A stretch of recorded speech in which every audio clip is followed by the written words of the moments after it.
Y entonces tenemos esta bipolaridad. Por un lado, el hombre es efectivamente polvo de la tierra. Pequeñez, fragilidad, fracaso, impotencia, finitud, muerte finalmente. Todo eso significa Haparmin Hadamá. Pero por otro lado, y esta es la fuerza que tira permanentemente de nosotros y que genera una vida tensional, nuestra vida siempre es tensional, porque en nosotros hay una fuerza que nos impulsa a ir más allá de la pequeñez. Claro que somos pequeños, claro que somos insignificantes, pero hay algo en nosotros que nos hace tirar permanentemente hacia la grandeza. Somos fragilidad, pero también somos fortaleza. Somos fracaso, pero somos resiliencia, esta palabrita que se puso de moda hace algunos años. Es cierto que somos impotentes hacia la maravilla, hacia la mayoría de las realidades existenciales. Ante la enfermedad, ante el fracaso amoroso, ante la traición, ante la injusticia, incluso la mayor impotencia que es ante la muerte. Es verdad, pero también somos poder. Hay algo en nosotros que nos hace levantarnos y poder cosas. Somos dueños de nuestra historia y lo vamos siendo cada vez más. Somos dueños de nuestra psicología y lo vamos siendo cada vez más.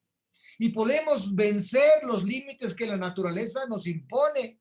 Y la hemos ido domando y la hemos ido penetrando con nuestra capacidad. Y eso nos hace poderosos. Somos los seres más poderosos de la tierra.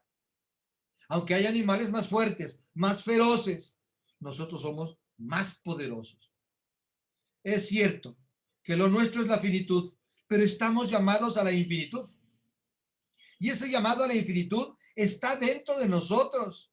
Miguel de Unamuno lo llamaba sed de inmortalidad, ansia de Dios. Y aunque la muerte está presente en toda existencia humana como telón de fondo, y todos sabemos que habremos de enfrentarnos a ella, descubrimos en nuestro ser más profundo un extraño y misterioso llamado a la vida. Y entonces, ¿qué es el ser viviente? Donde concluye todo el verso 7. Este Nefesh Hayah es un ser antinómico, es un ser bipolar, un ser dialéctico que permanentemente lucha por mantener el equilibrio entre estas dos dimensiones de su ser.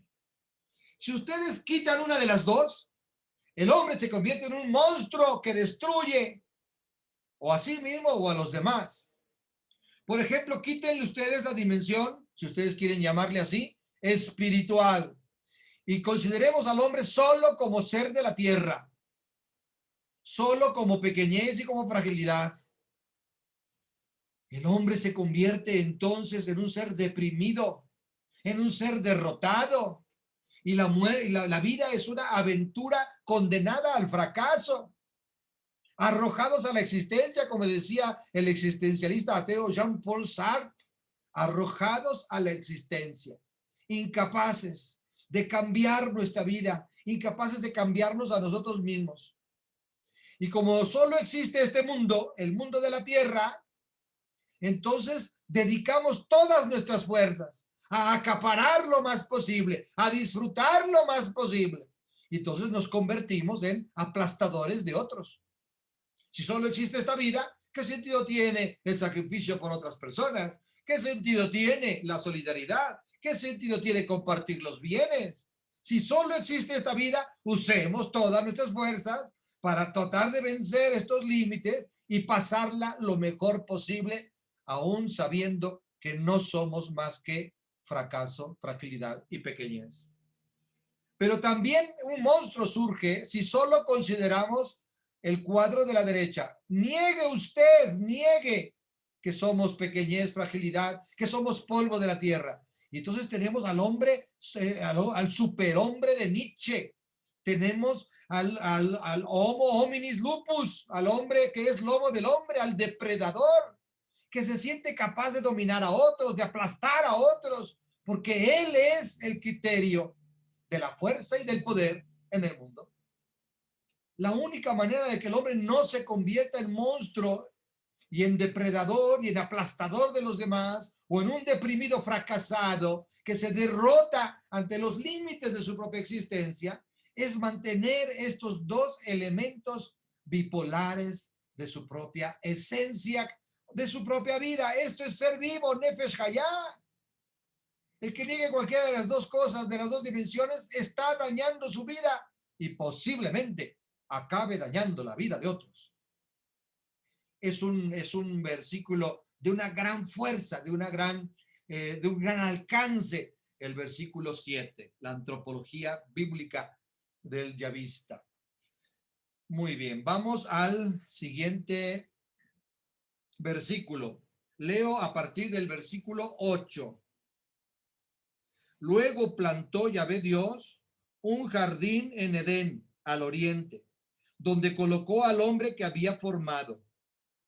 Yahvé Dios hizo brotar del suelo toda clase de árboles deleitosos a la vista y buenos para comer. Y en medio del jardín el árbol de la vida y el árbol de la ciencia del bien y del mal. De Edén salía un río que regaba el jardín, y desde allí se repartía en 4 brazos. El uno se llama Pisón, es el que rodea todo el país de Javilá, donde hay oro. El oro de aquel país es fino. Allí se encuentra el bedelio y el ónice. El segundo río se llama Gijón, es el que rodea el país de Cush. El tercer río se llama Tigris, es el que corre al oriente de Asur. Y el cuarto río es el Éufrates. Tomó pues Yahvé Dios al hombre y le dejó en el jardín de Edén para que lo labrase y lo cuidase.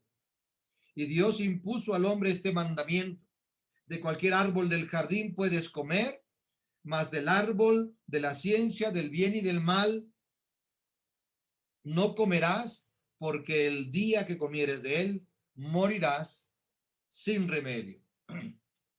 A ver, veamos este nuevo cuadro. Ha terminado el cuadro de la creación del hombre, que abarca a todo el género humano. El hombre es todo el género humano. No se habla de un primer hombre que existió en los orígenes de la historia de la humanidad. Se está hablando del hombre, de la humanidad, de la persona humana. Y enseguida el autor yavista nos pone otra escena. Primero, plantó Yahvé Dios un jardín en Edén, al oriente, donde colocó al hombre que había formado. Primero, la idea del jardín.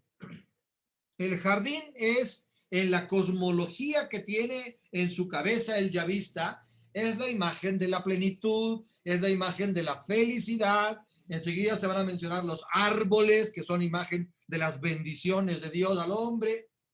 ¿Por qué? Porque su cosmología es del desierto. Las tradiciones que reúne el yavista y con las que compone su relato vienen de las tribus que vivieron en el desierto. Y en el desierto, lo único en lo que van pensando los caminantes de la caravana del desierto es ver algo verde, es ver árboles, es ver frutos, es ver agua. Es la imagen de la vida. Ellos están amenazados de muerte por esos inmensos desiertos que tienen que atravesar y sueñan todo el tiempo con que se vea allá en el horizonte algo de verdor, fundamental para sus ganados, porque esos caminantes hebreos pues son pastores de ovejas, de cabras. Si se mueren sus ganados, se mueren ellos. No van a tener que comer, no van a poder alimentar a sus hijos, etcétera. Entonces, es fundamental encontrar el verdor. La imagen de la felicidad para los caminantes del desierto es el jardín. De este jardín se nos dice el nombre, Edén, que nadie sabe lo que significa. Pudiera estar emparentado con la palabra hebrea Eden, que significa delicias. Bueno, pudiera ser, pudiera ser. Eden significa delicias.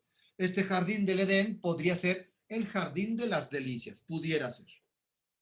Lo importante del jardín no es el nombre, sino dónde está, al oriente.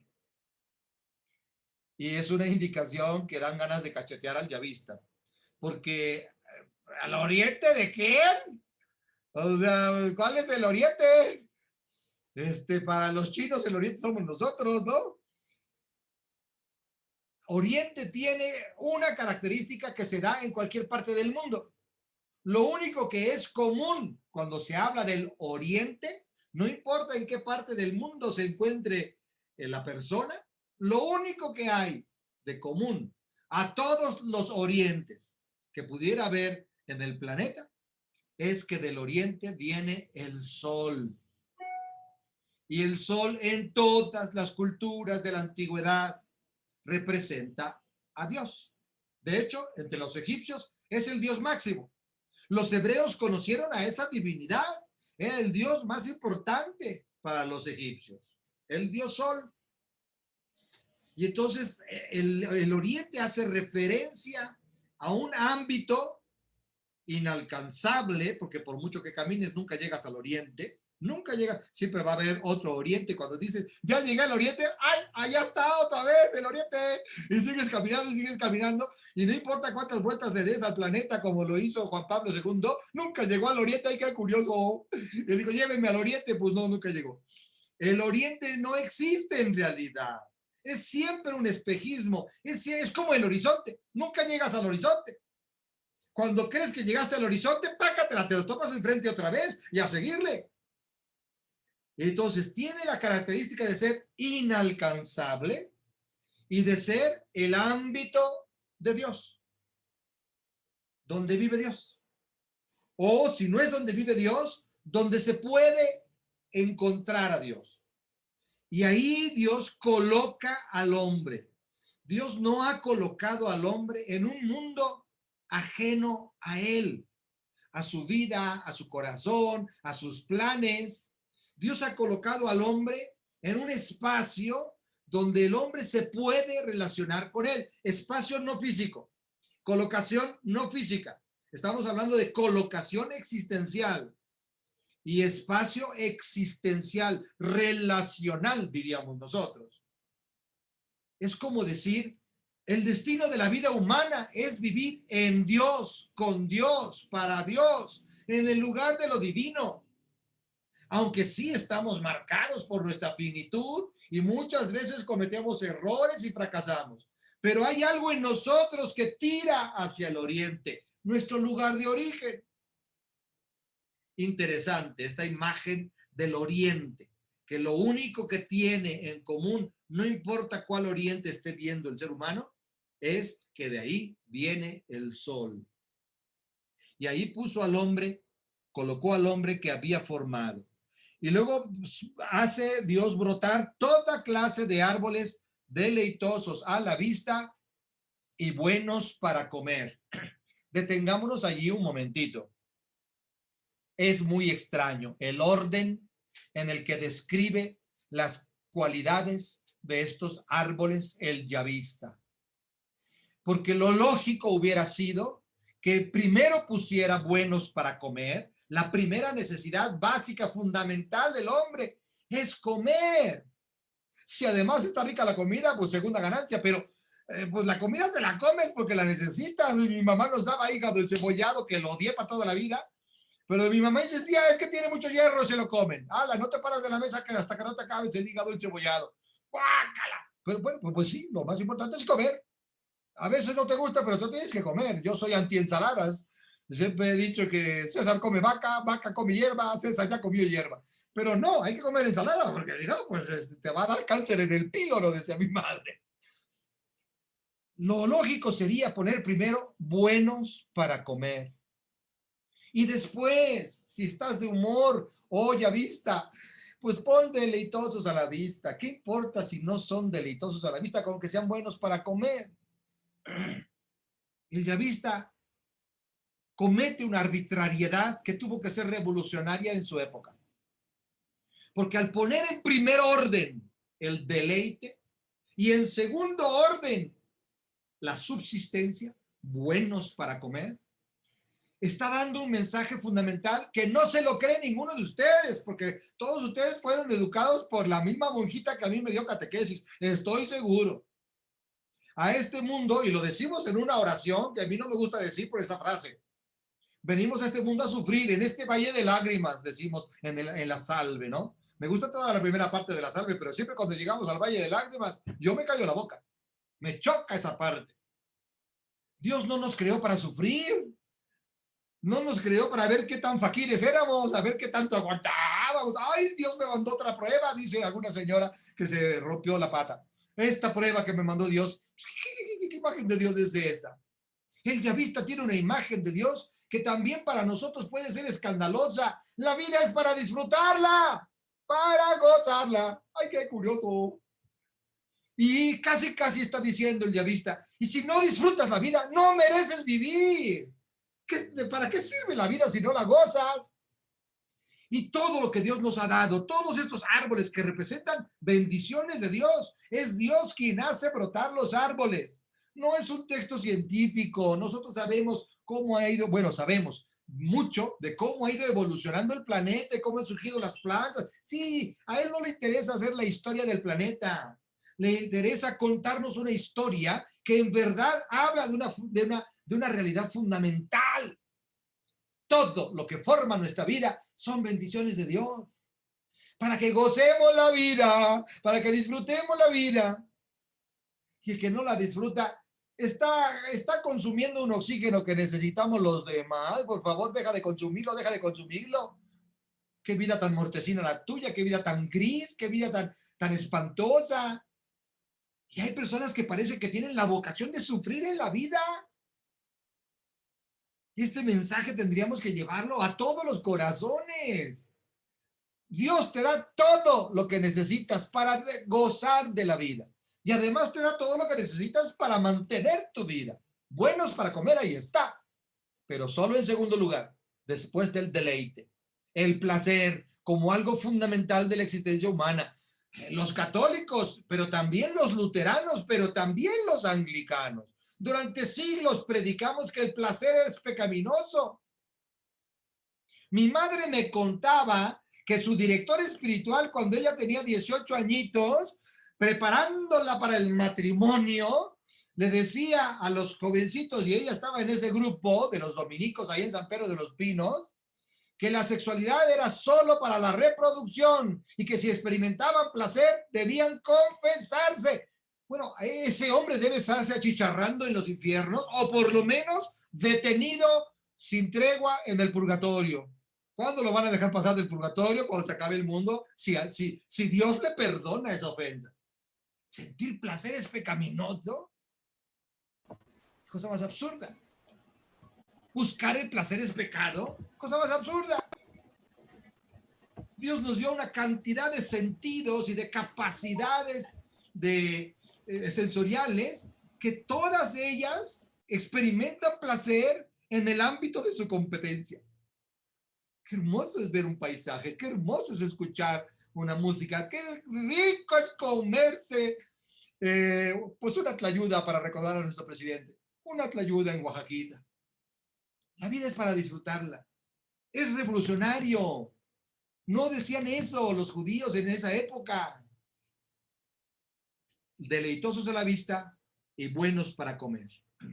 La próxima clase vemos el río de 4 brazos, porque la vez pasada ni chance les di para sus preguntas, para sus comentarios, y entonces vemos el río de 4 brazos y vamos a empezar el drama del relato.